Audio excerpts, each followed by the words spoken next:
All right, y'all. Welcome back to Insight Discussions. I'm your host, Zaire Dennis. And first of all, I'd like to say I really appreciate you all coming to check us out today. I have a great interview here with Chandler Mack, an award-winning, or I say producer, reporter, and broadcaster at WLTX in Columbia, South Carolina. He answered a lot of questions that I had about getting into sports media broadcasting, internships, the best routes for people that are wanting to talk about what they love every day as their job.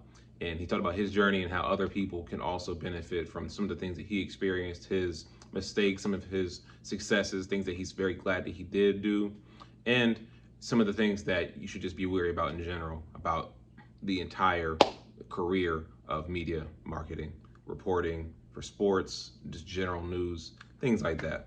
So I had to put it out there. I really appreciate him joining us and sitting down, sharing all this information with us. I apologize to all my viewers for the fact that you have to see me with my hair not cut like it is in this video that you're going to be seeing soon. The pandemic has been really messing me up for sure when it comes to just everyday life, scheduling, working out, eating, and my haircut. So I got that taken care of recently. I'm very proud of myself for that. I apologize for what you're about to see in this upcoming video. To see more, I'll make sure that I post more clips on Instagram at insight_discussions and on TikTok, LinkedIn, which is where you can also find more videos and information from Chandler himself. And make sure that you leave comments, like, and subscribe if you're interested in more information like this. You look at the playlist section on the YouTube page, you will see the Insight Discussions tab where you have more interviews, roundtable discussions with people of many topics that can benefit you. We also have sports insights and more subjects, different playlists coming up very soon. So I'm gonna try to separate things so that way it's not just random videos popping up there. We want to talk about a lot of things that are interesting to myself personally, but that can benefit a lot of people too. So I'll try to make sure that I have them separated into separate playlists for you to check out there. But give that a look through, skim through, see some things that you might be interested in, share it with a family member, a coworker, a friend, save it for later, whatever you really feel like doing with it. It doesn't really matter. Continue to check us out. We have great information coming up for you in the future as well. Thanks again. I really appreciate you all, and I look forward to talking to you soon. Bye. So for those that don't know you and that aren't accustomed with you and what you do, could you give us a quick rundown on just your career in general, who you are, and what you do for the people? Yeah, man, for sure. Thanks for having me, man. Really appreciate it. Yeah, my name's Chandler Mack. I am a sports anchor / sports reporter for WLTX News 19. That's a CBS affiliate here in Columbia, South Carolina. So basically what I do, I just cover local sports in the area, whether it be high school, sometimes, middle school sports and everything, depending on what's going on. And I also cover the colleges here in town, University of South Carolina, all sports, University of South Carolina, Clemson, Benedict College, Allen University, South Carolina State. Just every college you could think of, every university you could think of, we've tried to get out there and cover them. Basically, I've always been a fan of journalism, always been a fan of telling stories and news media and things like that. Little background on me, I'm from Columbia, South Carolina, grew up right here, born and raised here, and graduated from Spring Valley High School, which is a local high school here in town. And then from there, I went to the University of South Carolina. It was kind of one of those legacy things. My mother went there, my grandmother went there, and then my brother and sister went there. So it was just kind of like, all right, bro, you got to go here. It's crazy because my dad, he's from New York, but even he got accepted to the University of South Carolina back in the day. So yeah, it's literally had to go there. And then also USC's journalism program is one of the best in the country as well. So that was also a part of it. But yeah, so went to the University of South Carolina. Like I said, always had a love for sports media. I did in high school, I was part of our news show and all of that. So yeah, always had that love for it. And basically, yeah, I went to the University of South Carolina, joined student media there. We had Student Gamecock Television. Immediately went into the Capital City Sports, which was the sports show that they did And, that allowed me an opportunity to cover college sports immediately. And then from there, did that, and that helped me land an internship with at the time it was Gamecock Productions. Now they've transitioned to being called I think it's New and Creative Media at the University of South Carolina. Basically all the hype videos and all the cool like featurey stuff that you see at like Gamecock games, that's what we did, and that's what I was able to do with them. I worked with them for about 2 or 3 years, and then it's something like, I think it was like 2.5 total. And then that also allowed me to make connections and land opportunities, land an internship with, at first, ABC Columbia, so obviously the ABC affiliate here in town. And then the next year, I ended up getting an opportunity to intern at News 19, which is where I'm at now.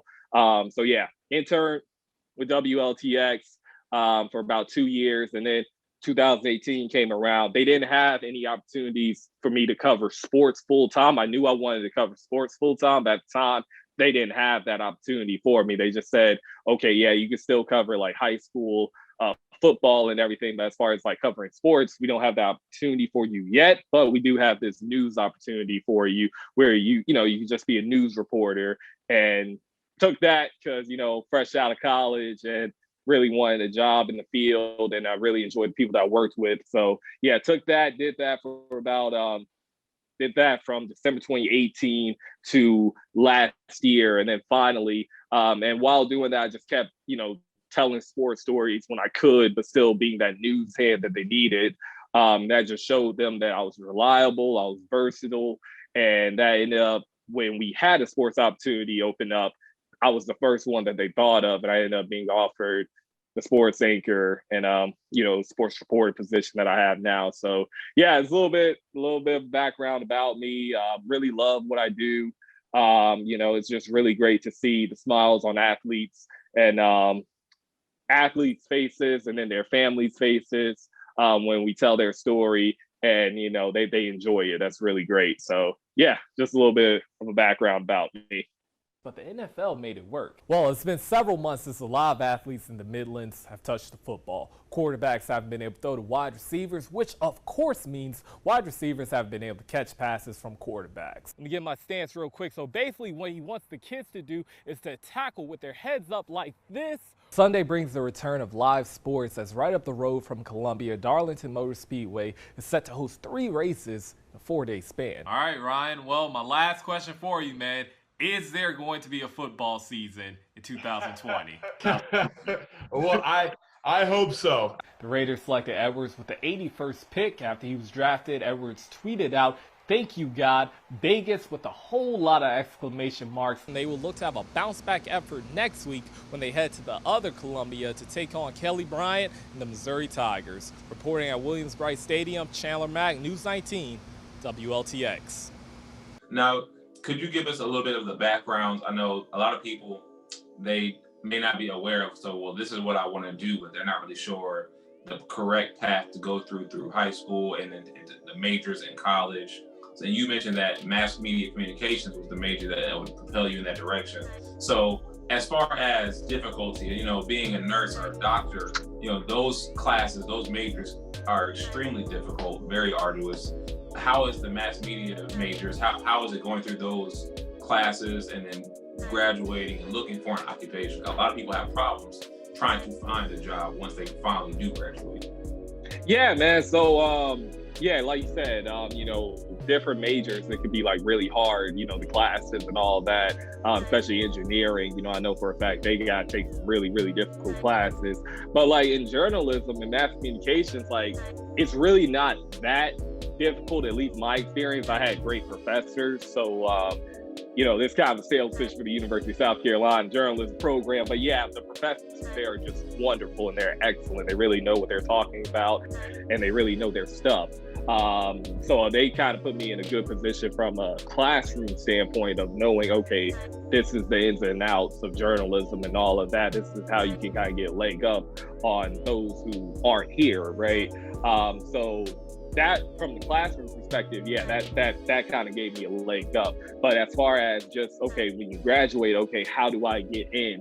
I say that it starts when you're there, when you're in college, really when you're in high school. Take advantage of, if your school has a news show, if your school has a yearbook, if your school has a newspaper, join it. Literally join it. Like, I know you want to be, hanging out with your friends and all that, and you can do all that. Don't get me wrong, you can still do all of that, but take advantage of, like, okay, I could go to this game. And the great thing is, man, it's like you can go to this game, this high school game, for free.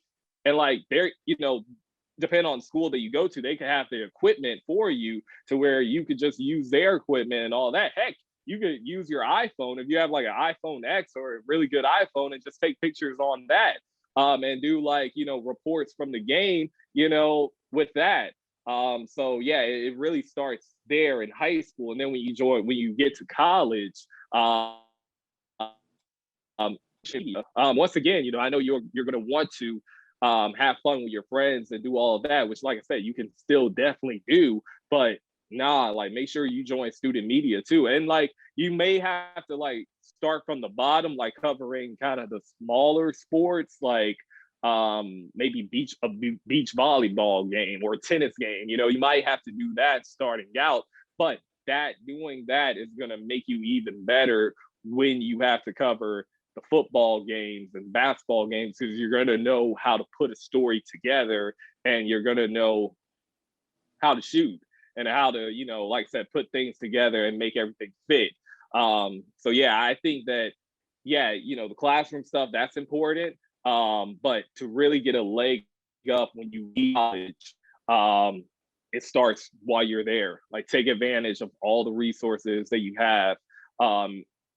And talk to your professors and all that, get as much advice, be a sponge, soak up as much advice as you can while you're there. But yeah, I would say, definitely joining clubs that focus on media and sports and things like that. Make sure that you do that, because that's how you can do it, even if it's on like the intramural level, right? Like, if it's something like that, if it's covering like intramural hockey or something like that. I know at USC, the student media SGTV, they literally cover the hockey games, and if you're interested in doing play-by-play, they call those games, like, I think on Facebook Live and YouTube. So that's something, those are all students doing that, so yeah, it literally starts right there, at the, while you're in college, or even while you're in high school, you could start.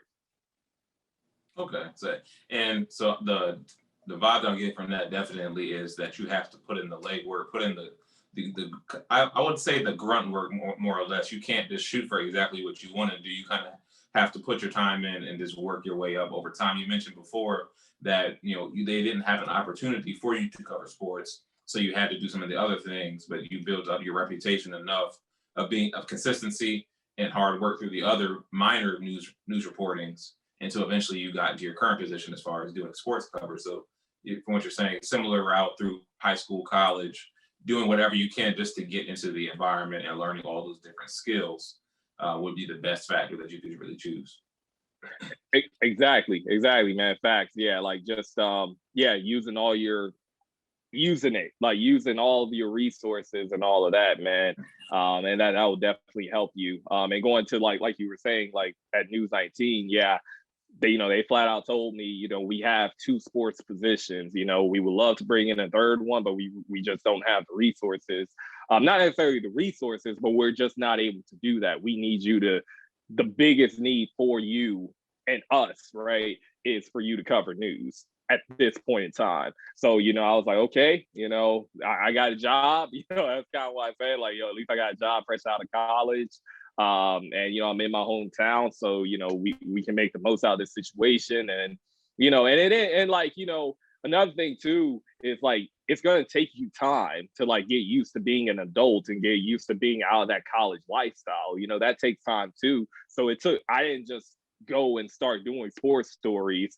It took me about like 3 or 4 months, like post graduation, to like really have a conversation with myself and say, okay, like, the stories I'm doing right now, okay, yeah, it's cool, like, but I know I want to cover sports. I know that this is my passion. How can I go about doing that? And that's when I really, used like the sports department, here, and got contacts from them, and just really started to talk to some of these schools about doing stories and all of that. And those relationships I built back then, so it was like 2019, they helped me now in my current role, because now people come to us first over like any other media outlet in the city, because they know, okay, yeah, like I did a story on 3 of their players in 2019, so that built that relationship with that coach or that athletic director. So now, like I said, they come to us before they come to like anybody else, and that's very, very, very helpful to the job too. So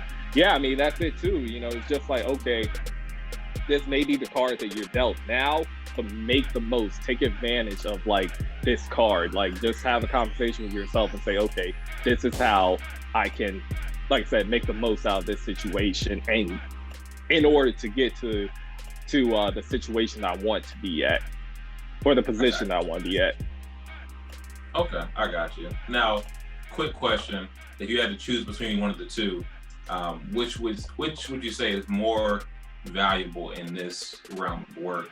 Would it be the connections that you need to make, or that you make over time, or is it the education that you may receive from class, or the experience of hands-on, as far as propelling you through your career? Which one would be more important, more valuable? Yeah, for sure. I would say education is definitely important. Like, I think, you're gonna have to have a degree to get into this field. Like, it seems like every job that I've seen in news, it requires a bachelor's degree in some form of communication. So that's definitely important. Make sure you have that. But as far as like, okay, once you get that, what's the most valuable thing? Like, as far as like classroom and all of that, is definitely the hands-on experience. You have had to have had a chance and an opportunity to touch a camera in order like to be a reporter, or be able to do sports, and I guess in doing sports, like, you have to have shot football or basketball at least once, right? Or get a job, because you're doing it. When you get the job, you're going to be doing it so much that it's like, if you don't know what you're doing, people are going to peep that, right? So that's where, doing it in college, and like I said, starting out doing it in high school, like, if you can do it in high school, that's great, because by the time you get to senior year of college, I mean, you have put yourself in a position of everybody's going to be calling you. Everybody is going to be wanting to know who you are, and bring you into their station, or bring you into their paper, or wherever.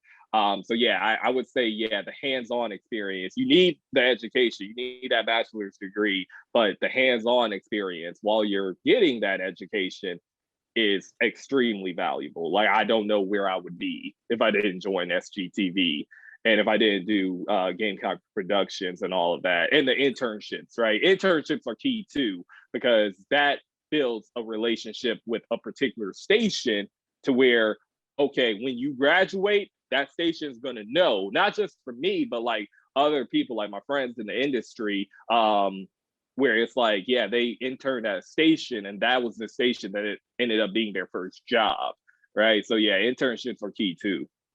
Okay. So it sounds like the relationships that someone may have, well, I know this guy, he does a really great job over here, or I know this woman, she does a great job reporting. Those relationships come over time, but you're not really going to get those looks unless you have the hands-on work and evidence. So the networking isn't quite as important as actually just going out and doing the groundwork. Yeah. I would say that, but I will also say, make sure you network too. Like, make sure you do go to career fairs, and just talk to people. Maybe invest in business cards. I know that a lot of people really, you'll look. You don't have to have anything too fancy, just like something with your name on it. Best way to contact you and all of that, and pass it along to news directors and all of that. And all right, you don't really have to have like anything too fancy. You just have your name, best way to contact you and all of that. And if you want to pass that along to like a news director, and make sure you get their business card as well. And then, okay, you meet them at a career fair, make sure you hit them up like that day, like within 24 hours or something like that, even if it's late at night, like at 9, 10 o'clock, because that's going to resonate with them, and they're going to be like, oh wow, yeah, this guy or this girl really is interested in this position. Yeah, let me go ahead and hire them. So yeah, networking is kind of key too. But like, in order to really like network with success, you need that hands-on experience. Like, because you need them to look at your resume and say, oh wow, he or she has done this. You know, she's done that. He's done that. Like, we could hire him or her, and they could start immediately. Like, they could literally, we could send them in like maybe like after a week of training, they're pretty much gonna know what to do. So yeah, like I said, networking is important, but you need that hands-on experience to really make the people that you network with take you seriously. Gotcha. Now, we mentioned as far as going through school, through high school, middle school, and they have different papers, photographers, things of that nature, and then going through college. So what if there are people today that didn't go to college? They may have done some other things, and they may look back and say, you know what, I didn't have the chance then. But there are people that may look back and say, you know what, I still want to get into media. Or there are many people online, with Instagram, Facebook, these different social media platforms that have a large following that do cover sports, that do cover pop culture, things like that, that do it in a very journalistic way. Is there a way that people that do things like that do they have an opportunity to get into traditional media, or is social media too far separated, or is it too late once you've kind of progressed in your years to go back and to try to get into the media field?